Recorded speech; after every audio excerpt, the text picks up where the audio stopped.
చాటున పిందెను చూస్తా, సోకు తీగలో పండును కోస్తా, నువ్వొస్తే కప్పిస్తా ముద్దుల ముంతమ్మో.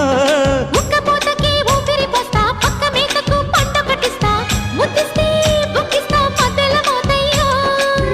ఓలమ్మో పుకారులు షికారుగా రావమ్మో, ఎదలే ఏడెక్కిస్తే ఎట్టాబులమ్మో. ఊరయ్యో బజారులో మజాలకి రానయ్యో, పగలే పక్కెక్కిస్తే తంటాలేవయ్యో. మిట్టిల మీదున్న మిస్సమ్మయ్య సంటే వడ్డీలతో పాటు ఒళ్ళోకి వస్తుంటే